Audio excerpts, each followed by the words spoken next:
Lexus is brought out to Tucson, Arizona to drive the all-new beautiful Lexus GX 550 body-on-frame, true off-roading and on-roading luxury SUV. Behind the camera is Jared from Car Buzz. What's up, everybody? Yeah. So we're going to be tackling this monster today, but let's start with the exterior. We'll get on the inside and then we'll also take it for a drive. So let's start with the front because, man, Jared and I were talking about this morning. The old GX grill was about this big. Long, so low to the ground. It needed to be killed for years. And what we have here is what Jared and I think in this white, guys, is the Stormtrooper color combo. Now, this is the Luxury Plus model. There's only 3 main tier levels: Premium, Luxury, and Overtrail, and then they have Plus variants of those 3. So this comes with massive 22-inch wheels.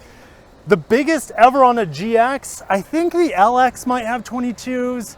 I just reviewed the TX, I think that has 22s as well. So yeah, it's hard to remember. I remember when I sold for Lexus, you were lucky to get 20-inch wheels. This does look very premium, especially with the white. Well, speaking of premium, you told me a second ago that this sticker's at what? $85,000 for this one that we're looking at. 85, it's getting up there for a GX, but you know, we're talking that this is now the de facto like large SUV should be getting over the $100,000 LX in the lineup. Yeah, because you're just scraping an LX 600 for 85 grand, like barely. Yeah, slightly detuned powertrain, but no one's gonna tell the difference. No, not really. All right, you know, I just reviewed the TX this past week. We're gonna get back to the front here because there's so much to say about it.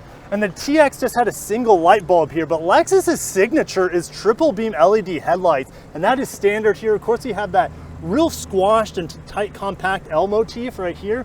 Now, Lexus said they try to move up the lights as much as possible, so when you're taking this off-road, you're not gonna damage them. But what about the fog lights? They're pretty low. You're gonna hit those guys. Now, this is the cornering lamp as well. Now, they said this whole bottom piece, they've designed this that you can take it off, customize it. You can put metal bumpers on here if you really wanted to do your off-roading thing. This model's probably not the best model for off-roading. Not with that sidewall. You're gonna pop a tire with that. Yeah, not with the 22s. No, light trails like this sand patch is gonna be just fine. These mirrors, you pointed out earlier, these look like they're a modern version of the FJ Cruiser.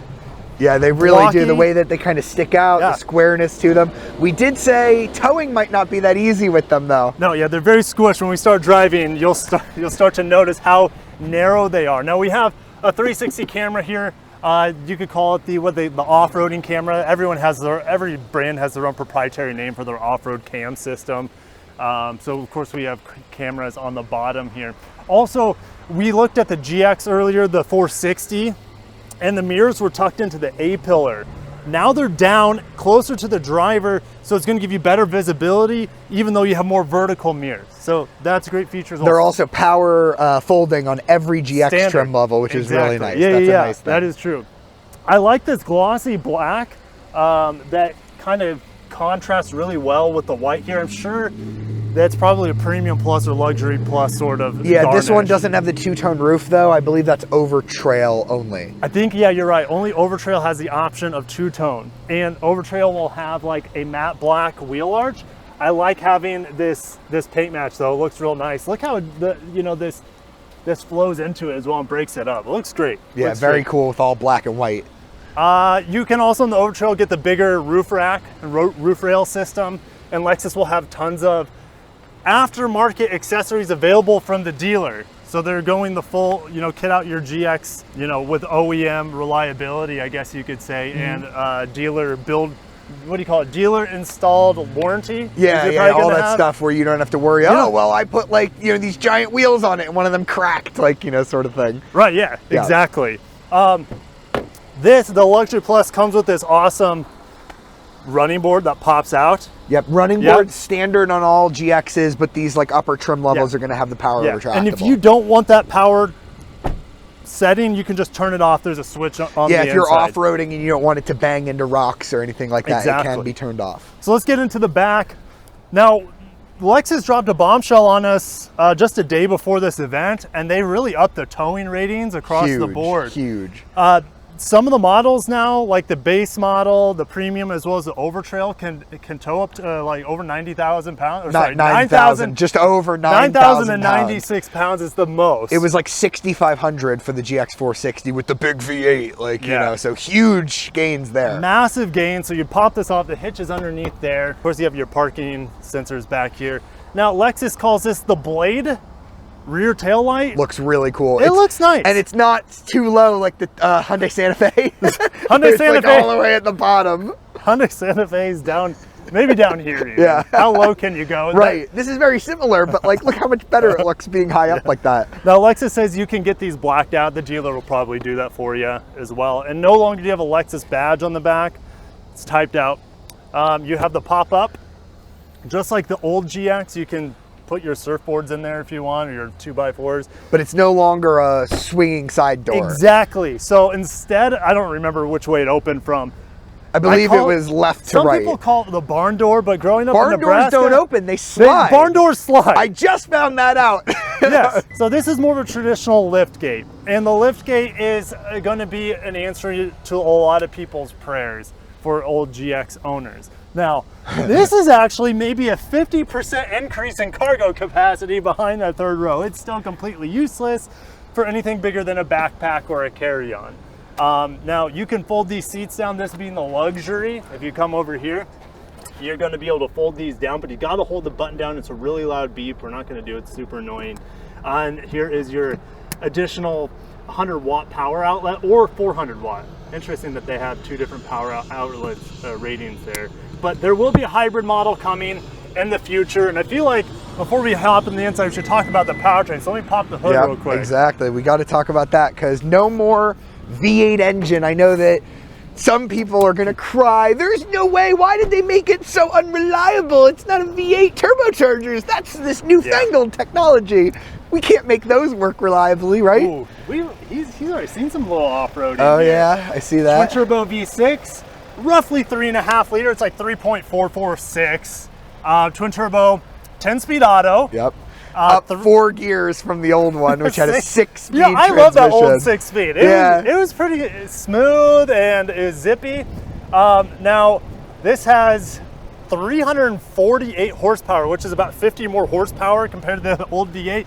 And the crazy thing is that you get 1 mile per gallon better, but you get 150 more pound-feet of torque. Right, so it's not like, oh, we went to a V6, we got so much more efficient. It's about the power. The power is what you want. The power and the better gearing, and the better gearing with the 10-speed. And that's gonna help, like, with that 9,000-pound towing ratio. Yes, rating. The Luxury Plus is not gonna have that high of a rating with the tire setup, with the 22-inch wheels, the extra weight from the massaging seats we'll talk about here in a little bit. Yep. Now, we looked at that power outlet in the back. That only had about a 400-watt max. But this will have a hybrid coming that should bump that up maybe an additional 2,000 watts. We see that in the new Tacoma, the smaller hybrid max, that should be coming. What we don't know is that if it's going to have an 8-speed auto like in the Land Cruiser, because the Land Cruiser comes standard with that hybrid smaller iForce Max. Or if it'll still get the 10 Or if it'll get the 10. We don't know quite yet. We do have, so that hybrid it'll is probably on, be the 8-speed. The hybrid, they said, is on sale in other markets at launch, not in the United States. We know it's the 2.4 liter. It's a 4-cylinder, not a V6. I don't know the torque rating, but I looked up the horsepower. It's 362. So that's more than the Land Cruiser has, and it's actually more than this twin turbo V6 has too. Exactly. And your fuel economy is going to go up just slightly. Should be. Just slightly. Should be. So Jerry's going to film me get into the third row here because... Oh boy. Well, before you do that, I want you to take a look.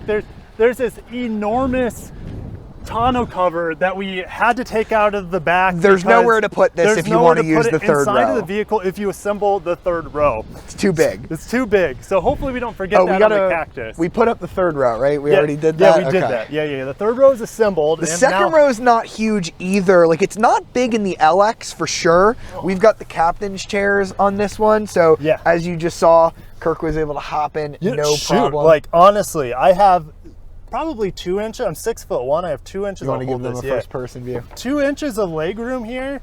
Head is barely touching the ceiling. So I'm actually pretty impressed. We have a USB-C back here. This is where that fat tonneau cover goes. It's too bad they couldn't engineer something a little bit smaller that you could actually fold away. But it is what it is. You can play with the reclining seat backs here. We got some cup holders. vents on the top, which is nice for cooling down, and you also have the handles back here, which are also on the Overtrail, I think, too. We do have some nice controls here for the second row. We've got heated seats, we've got our own temperature controls, no ventilated seats here in the second row, and you probably want to show the way that you would get in and out of this second row. So, for example, not all of them have captain chairs. It is going to be one of those tip and tumble units, so you're not getting a car seat in there without having to take the car seat out to get into the third row. It would be a nightmare for my situation. Yep, and I believe this is similar to the old GX460, the way that this folds. I believe that as it goes down, the base kind of like collapses into itself and then goes down. Yeah, so it's pretty cool engineering, to be honest. Yeah, it's kind of cool how that works. And you so it does get a flat floor. Yeah, it does go pretty flat, but that's pretty good. Something to note, cargo space does go significantly up if you only get this as a 2-row with the Overtrail models. So the Overtrails aren't going to have that third row. If you want the third row, you're not getting the most off-road focused GX. Right, yeah, with the deletion of this third row, I don't know what the difference in cargo is, but you said it's noticeably improved. Yeah, it goes up to like, I think it's like 90 cubic feet. It's like 70 something with the third row, even with it flat, because these do take up like more space. They're able to lower the floor a little bit. So hopefully we'll be able to show what that trunk looks like. Yeah, oh, for sure. Yeah. Well, I might have to fast forward this because they take forever. Yep. But it is kind of fun. Once it gets to that, it pops out. Zoop. It's almost like watching a convertible top. Yes. Yeah. It's neat. They are more fun to watch. This auto folds down, but you got to flip it back up yourself. I call these the droids from Star Wars Episode 1, the droid heads. Yeah, I see that. Remind me of. They do block your rear view a ton. Absolutely. However, you do have the digital rear view mirror, so it shouldn't be too much of a problem. That's also true, yeah. But if you don't, you can keep these down and keep the seats still assembled. Yes. So let's see if I can get out of here without hurting myself. You are a gymnast at heart. I'm trying to. Okay, so there's one lever for that. There's no slide. There's no slide function. There's no slide. They're all. Okay, so with that in mind, since there's no slide, this is fixed. I can't move it forward and back. Yep. I still have body on frame's gonna take away leg room and stuff. If you want space, Lexus TX. That's what you want. This is the more off-road capable, but the TX has definitely got more space than this. I would agree. Coming out of that, yeah, I feel super cramped back there. So I'd say for families of 5, even though this can sit up to 7, I wouldn't want to continually put this is a family of 4 with the occasional the kids have friends with them. The TXs, we use that third row frequently. Yeah. That's the difference. difference. Just give us the Lexus L and minivan and we'll all have all the space we need. Now you're talking. All right, so let's get in the front seat. Gosh, what an improvement this interior is compared to the last one. We'll do, how about we just start driving and then we can talk about the interior or the front while we're driving, so it's a little bit more interactive. All right, sounds good. Cool. Not a bad view here in Tucson. I could get used to this. It's flat as hell. We both live in Florida. Jared's in Orlando, so this is a nice change for us. Mountains, wow, those look crazy. They do exist. They do exist. So yeah, 14-inch screen here is standard. The digital rearview mirror here is definitely like a high-end luxury thing. I don't think, maybe you can get on the Premium Plus as an option. I'm not quite sure. We have, I think it's a 10-inch head-up display, and luckily it's not linked to these buttons like it is on the TX or the NX or the RX. I hate that setup. I don't like it. I can get used to it, but it's more of like I tolerate it sort of thing. Yeah, I would rather have the physical controls. Right. Now, Lexus has said this is all flat and like horizontal and very vertical at the same time. There's no curviness going on in here other than like the steering wheel. And they said that's for kind of off-roading, so you kind of have your orientation on how the vehicle is tilted if you're on an angle. So I thought that was interesting. This Jetta, I know, really wants to pass me. Go. Let him go. Blind spot monitor works great. Okay, so let's just hammer it down going uphill here. Huge delay. You're probably not in like sport mode. I'm not in sport mode. Yep. You know, that's the thing. I honestly think the 6-speed is a little bit more decisive on the old GX because it has less gears to pick from. It's just kind of grab and go. Here it's like, okay, well, based off of the current speed and how much you're pushing down. Maybe we pick between a 4 and a 5 gear. The big problem with the 6s, though, you want more ratios, especially when you're off-roading. I used to notice, like, oh my God, it would get like, okay, this gear's too low, but the next one's going to be way too high. Like, it really ran out. It didn't have enough a lot of times when you're off-roading with it. Yeah, and we'll find a lot about off-roading later.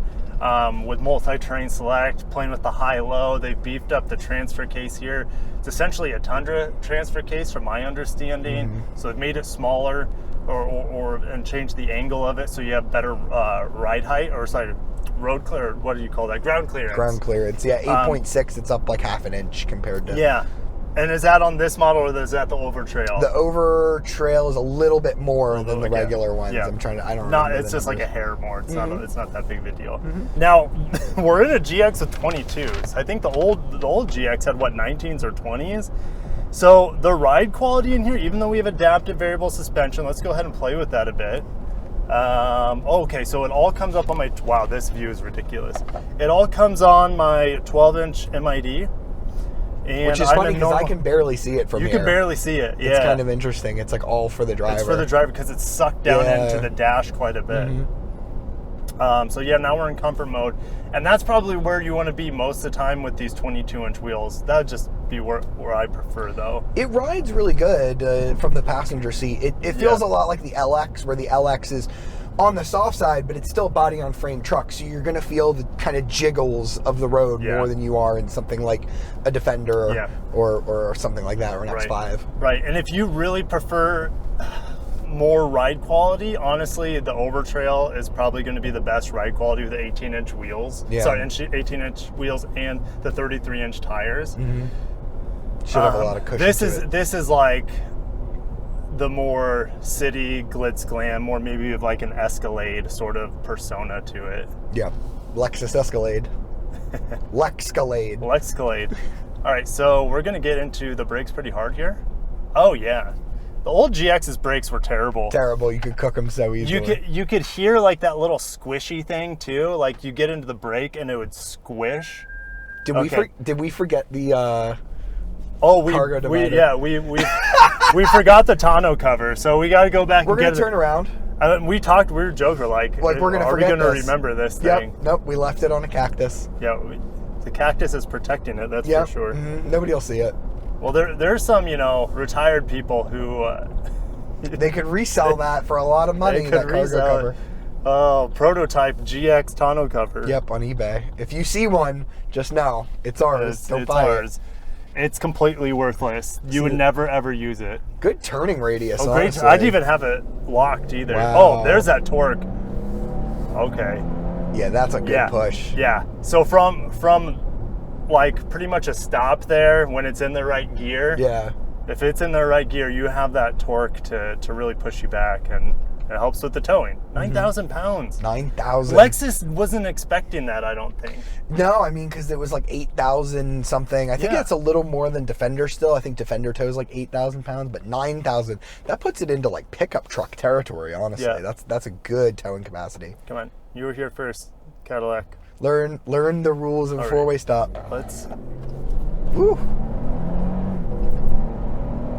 Little shimmy over those little like cracks over the walkway, but nothing too crazy. Rides really nice. It does ride nice. I'm interested in the hybrid to see how much different of a driving experience that will be. Like you said, available at launch. It has a little bit more power. I'm interested to see in what kind of fuel economy it has. And then for the Overlanders, that's the thing, and that's why I think Toyota chose that hybrid powertrain for the Land Cruiser base, because you don't have to outfit it with all this aftermarket electrical junk. You have over 2,000 watts of continuous power on that Land Cruiser, and you will have it here when the GX gets it in our market. Yeah, it'll just be interesting because even though it's more powerful, it is fewer cylinders, so it depends. We'll see if it's like more high strung, like, because this thing is going to feel buttery smooth. It's going to feel really effortless. I'm curious to see if the 4-cylinder kind of feels like that, because it doesn't in like the Tacoma, but I haven't driven the hybrid Tacoma yet. None of us have. So no, yeah, I think it's going to be pretty smooth. I mean, we know the iForce Max in the Tundra and the Sequoia is a pretty smooth powertrain. Yeah, I like the Sequoia one because it shuts off when you're just like coasting, but it's kind of funny when you're in like a TRD Pro and you have that loud exhaust and it goes, it's obnoxious. Yeah, then it just turns off. Yeah. The handling here. The handling is so much better than the old GX. Now, I figured that out. Like, I know different Toyota body and frame vehicle, the old Tacoma to the new Tacoma, it's night and day in terms of how it feels in the turns. Same thing here. The GX doesn't feel like it's going to fall over in the turns anymore. It feels almost like a unibody. So it feels real tight. The center of gravity feels kind of low in here when you throw it in the turn. So that's a huge improvement for GX owners, in my opinion. Doesn't feel like you're going to tip over or fly off the road anymore. Yeah, the old LX 570 also felt like that. Yeah. Felt like a school bus when you went on an on-ramp. Oh no! You turn the steering wheel and the wheels go one way and the body goes still going the other way. All right, we got to be getting close to our tonneau cover. We left it in the dust, man. The heat in here works really well. I feel like I'm too warm at this point. We were sitting out. I know. We were sitting out in the 50-degree weather for the product presentation, and when you get into a semi-warm cabin, it feels overly warm. Yeah, we do have heated and ventilated seats on this model, heated rear seats in the back. We have massage seats. Check this out. Seat controls. It's the first one. I already gave Lexus grief for not having a dedicated button, but that's how you do it. It's about 18 clicks to turn on your massaging seats, and there's no... That was just for the driver one. That was just for the driver, and there's no voice command cheat code like I had in the Maybach GLS last week. Nope. So that is a big letdown, is that you want massaging seats to relax you. Right. And you have to go through a stressful push-button menu subsystem bullcrap to get to it. And they do stop, too, so they don't just stay on like some Ford products will stay on indefinitely. Yeah. These do shut off. And I've asked every single automaker, is there a reason? And they go, well, like safety. I'm like, what do you mean, like safety? Like, what is it dangerous to leave them on? Like, and nobody can tell me the answer for why they program them to turn off after a certain amount of time. I'm like, Ford does it. They stay on until you turn it off, and I don't know why nobody else does it. All right. Well, speaking of the quality though of those seats, massaging seats. Oh, it doesn't even feel like we're off-roading right now, and this has the 22s. Yeah, it does really well off-road. My gosh, it's butter. It is really comfy. We're not moving around much. I will go out and get the tonneau cover. Take one for the team. Appreciate that. Here we go. Put it in park. Love having a traditional shifter here. So just throw it into park. You have your high-low toggle switch right here. With the new transfer case, they said they've significantly reduced the time it takes to go from 4 high to 4 low, for example. Now, the luxury model and the premium models have a center locking diff. Now, they're 4x4 full time, but they don't have a rear locking diff like the Overtrail. The Overtrail also gets EKDSS, or kinetic dynamic suspension system, but now it's electronic. The old GX had hydraulic KDSS, and that's not available on the GX anymore. Now, what's crazy is that there's way more articulation and suspension travel on the base GX than there was on the last system with KDSS. When you look, and I'll put this graph on the screen for you guys, and then when you add KDSS to the Overtrail, you get even more articulation and better off-roading capabilities, which we'll find out later. So thanks for throwing. Where did you find a spot for that? Did you have to put the seats down? I had to put the seats down. You cannot bring that along with you and have the third row up. It is just not possible. Okay. We don't want to scratch these 22s. But we do have good ground clearance. We have good ground clearance. Should be fine as long as you go straight over. Now we're on the road again. There we go. On the road again. Don't keep singing or else you'll get copyright stricken. Right. So I have noticed there's some sort of buzz on the driver door when I floor the gas, and it's only for certain RPMs on the engine, but these are prototypes. But it wouldn't surprise me if there are some minor build quality issues. Look at the mirrors. Same mirrors on that truck as this one. I wonder if it's piping in any sound to kind of help the fact that it's not a V8, that it's a V6. Sometimes they'll pump a little low frequency, and maybe the frequency let's is put it in buzzing. sport, because we're still in comfort. So sometimes when you put it into sport, now we do have adaptive variable suspension on the luxury models, and it is bumpier now. It's firmer. It's bumpier now. And then the throttle response is much more noticeable. Oh, that's louder. That's pumped in. Yeah. It wasn't pumped in on comfort. That's pumped in. Yeah. That was speaker noise. Let's use the paddle shifters here. We're down to third gear. We got a train of slow cars in front of us, like a X3 or X5 and a Lexus ES. Okay. It is going to go to 2 rows though. Ooh. It's a growl. It doesn't sound terrible. You just know it's fake. Yes. It's fake. But honestly, I don't think that V8 made a noise. It was really quiet. It was pretty quiet. Yeah, they took that's old school luxuries to take all the noise out of the cabin. Yeah. Right? I mean, you hear V8 and you're like, oh yeah, it's like a Mustang SUV. No, it's not quite like that. No. But the shifts are very smooth, even in sport mode. Oh yeah, for sure. I'm going to get into back to comfort mode here, because like I said, it was really stiff with the 22s and with the sportier setting there. Of course, you have all your safety controls. So the funny thing is, the old GX was around for 14-15 years, since 2009 as a 2010 model. Same as the Obama administration. The first Obama administration. You were still in diapers. And I was in middle school. That's ridiculous. I was just starting high school. We are going from Lexus Safety System 1, which was added to the GX sometime throughout its 15-year lifespan as a 460. Now we skip to Safety System 3.0, which has radar cruise control. This is the first body-on-frame Lexus that also has traffic jam assist. So technologically speaking, it's a huge jump. And I mean, just even the way this dashboard is laid out, you have the massive 14-inch display. They added a touchscreen, or I should say a nicer touchscreen to the old GX, but they did. The architecture dates back to the 2000s, pre-2010. It's so crazy. The one before that was this tiny little screen that didn't even have CarPlay or Android Auto. It was laggy as hell. And that screen lasted, from the 2010 model year to the 2016 model year. Yeah, before they finally updated it. No, even later. I think it was 2021 until they went to the new one. So, geez Louise. Yep, long time. Yeah.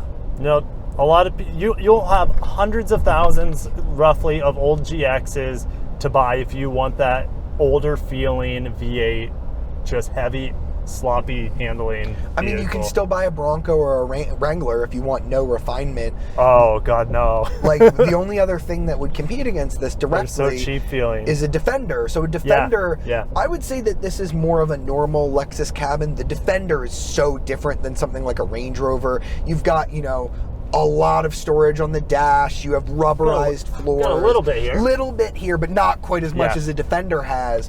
The Defender is really cool. I think this does feel more premium than a Defender on the inside. Yeah, well, I haven't driven the Defender, so I can't talk on that. I like the looks of this better than a Defender, but that's completely subjective. I think they're comparable. They're both very boxy. Yeah. If you look at things like the dimensions of this, the Defender has better approach, departure, breakover angles, more ground clearance. You can lift the suspension because it has air suspension. But which one of those are you going to worry about once the warranty runs out? Which one are you buying? Which one are you leasing? Yeah, you're probably going to lease a Defender. Which one would you hesitate to take across North America for a long overlanding trip? Right, exactly. Right, and honestly, the Defender technically is cheaper than this, but you can get a 2-door Defender, you can get a 4-cylinder Defender, so it's not apples to apples. If you spec it out as a 110 4-door with an inline 6, it's more comparable. Right. And I think the Defender is actually more expensive than this for what you get. For what you get, once you compare equipment to equipment. Right. Yeah. Let's see here. I think I said I like the traditional shifter here. I was just in the T-Ax, and with most Toyota Lexus hybrids nowadays, they just do these little nubs for a shifter, and it just doesn't feel premium, in my opinion. Hoping they don't change that for the hybrid of this. God, and I get a little bit of steering wheel vibration too. So they haven't, there are pros and cons to that. So if you feel things to the steering wheel, you get a better idea of the tires and the contact of the road sometimes, but a little more cumbersome on the highway though if you're having to do more it can be steering corrections. fatiguing A little bit. But this is probably less fatiguing than the old one. The old one had very heavy steering. To let you know how old the GX460 was, it had hydraulic steering. Yeah, Nothing. I love that old steering feel though. There are pros and cons to I like it, right? a sports car with hydraulic steering, but the Lexus GX wasn't all it's like about a bus. steering feel. Yeah, it was very heavy. It still didn't communicate that much to you. So this is probably way lighter, probably way more efficient than having a hydraulic steering pump. But I get more vibes to this compared to the old steering. Well, that's good. So, everybody says, oh, you can't beat a hydraulic rack for steering feel, but according to Kirk, you can with this electric steering. It's better. No, I like this old steering feel better than this. Okay. What I'm saying is that the old one did a better job at muting unwanted vibrations. Okay, this one feels more. Yeah, if you tune the steering to feel the tires a little bit more, you're naturally going to get unwanted vibrations as well at times. So, yeah, it's just personal preference. But, yeah, I want to get back into the pedal. It takes a second, but then and it keeps pulling pretty hard. There's so much more power here compared to the old GX. The old GX, the V8 would make a little bit of noise. It sounded good, right? Because all V8s pretty much sound amazing, but it wasn't particularly quick. I think 0 to 60 on that was probably somewhere around 7.5. It was 7.5, and Lexus is saying about 6.5 for this. So this is about a full second quicker. I would say that, based on butt feel, that's about right. And this doesn't feel any slower. The LX 600 has more power than this from the same engine, but it's also bigger so this feels like just as quick to me. Yeah, the I don't think this feels any slower. It's not that the LX is that much bigger, it's just it feels way heavier for some reason. Yeah. Even though it has the same F-body platform, has the same wheelbase now, I think the LX has slightly more cargo. So maybe it's just a little bit longer too. But I can't justify the price anymore of the LX for this, compared. They had like a base one that has like small 18-inch wheels, kind of that Land Cruiser vibe from before. Yeah. They're like, oh, here's our orphan Land Cruiser owners. We wanted to offer them something that felt I think more they like call that like the Sport Appearance Package or something. They don't call it F Sport, even though there is an F Sport. There's an F Sport LX, which that has big wheels, which has also 21s or 22s on it, and I don't understand the point I don't of that get it. car. I'm glad they didn't do an F Sport GX. Did you know they used to have F Sport wheels on the old GX? Yep. It's just the strange, like Lexus branding with F. They don't know what to do with F. Yeah. There's no F performance cars anymore. I know that we're getting off subject, but then they gave it to the LX, and it's like, it's not fitting for an LX. And then you have the LC500, which if there was a car ever deserving of the F Sport treatment, it's that one. And it doesn't have, which is so silly. And then now you have F Sport Performance, which is like, okay, well, we're starting this off with a 5-liter V8, but now it's a hybrid, like with a turbo, which is the same as what you can get in a Grand Highlander. I know. Very strange strategy with F Sport Performance. But you can get rear wheel steering on the TX, which is nice. Which I really appreciated. And listen, I love a hybrid with gears. Who knew that all you had to do to make a Toyota hybrid not feel like weird was give it gears like a normal? It took them this long. It took them a while to engineer it. And it's fantastic, actually. I love that powertrain. No, it's really good. Even though it's only a 6-speed auto, it's really responsive. Great because, you can have spaced out gears there because the electric motor's filling any weaknesses of the engine.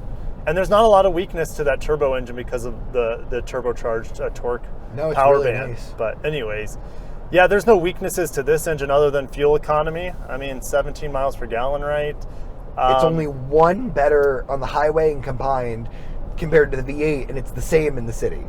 So it's not significantly better than the V8 was. No, but the vehicle is significantly better, and you get way more torque. So, I feel like we've said everything we needed to about the G. Oh, by the way, on this Luxury Plus, I have thigh extension, which I didn't have on the TX 500H. Okay. And that was the most expensive. F Sport Performance is really expensive unless you go to the plug-in hybrid. Right. Mm-hmm. So, that was disappointing. And these seats are super comfortable. Getting out of that F Sport TX last week, it's like they took the seats out of the NX F Sport, and my back was just like squished into this tiny little box with the bolstering on that. This is super comfortable. Very comfy. And they did mention the Overtrails have a slightly different cushion in them. It's like more of a memory foam, so we'll have to see if we feel a huge difference. But this is a very comfortable seat. I love it. These seats feel like butter. Super comfortable, and it just helps that. Like, I don't know if we talked about getting to the massaging seats. How good they are. Like, this is the first Lexus that has front massage seats, because you can only get them in the rear on the LX, which I thought was the stupidest idea on the ever. ultra luxury, right? Yes, only on the ultra luxury. I thought that was the stupidest thing ever, to not just put them on both for $135,000 or whatever that car costs. These are so nice. I can't believe it took them this long. Yeah, we review a lot of cars, especially you review more than I do, especially with the German and maybe more luxury cars. Not all massage seats are created equally. They're absolutely not. There's a huge range of massaging seat quality. Some you barely feel them. It's just a roller and it goes. Yeah. Oh, that's bad. It's not individual Cadillac. needs. That's Cadillac. Oh yeah, it's not good enough. And then you have some that are just the back cushion and not the bottom. This digs nicely into your butt cheeks, and that's what you want when you're on a long road trip, or if you're overlanding. I can individually feel the little nodes, kneaders, and I'd give it an A+ for massaging seats. You know, it might not have as many settings as the Maybach that I had a couple weeks ago, but I like how this feels better, to be honest. It feels this would keep me in the seat maybe an hour longer on an 8-hour road trip. It would get me to that 9th hour. Like, this would keep me in there a little longer. Yeah, because you can just be like, shoot, I'm sick of this massage seat programming. I know it takes forever. That's a lot of clicks to get in and out of that. Lexus fix that. If you don't like it on your butt, you can just do the upper body. You can just do the... You have 5 different settings. 5 modes, and different then intensities. Change the intensities, which mine's maxed out right now. Yeah. And this is the baked-in Lexus navigation that we're using. It is... you get a year trial of it or something. Maybe, is that it? Maybe, yeah. So you can always use your wireless Android Auto or Apple CarPlay, which I haven't tested it on here, but on the TX, my wireless Android Auto just wasn't working. I don't know what was going on. All right, 0 to 60 here. It lets us to go to about 2,700 RPM, so get ready.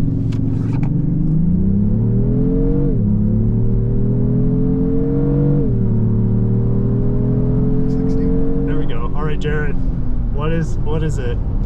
It is 6.97. 6.97. Yep, so not far off what Lexus said. Yeah. Definitely not optimal road conditions. This road's pretty jankety.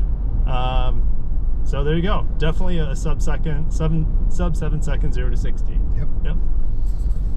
All right, well, there it is. I think I tried to summarize this, and then we got off on the tangent with F Sport and massaging seats, which are all worth talking about. So actually, we got to take a ride up here, so let's get around. Get ahead of this truck. It is. We're kind of in a construction zone, so I don't want to go too fast here. I don't see any construction happening. Well, I know there's no construction, but there are orange flags everywhere. We went 1 mile under the speed limit just there. That's what we did. So 1 mile under. Let's end this video by sending it. Put it in Sport Plus. I really want to throw it in the turn here. I know it's kind of like a red light, but don't do a rolling stop. That would be terrible. Ooh, there we go. Okay. There we go.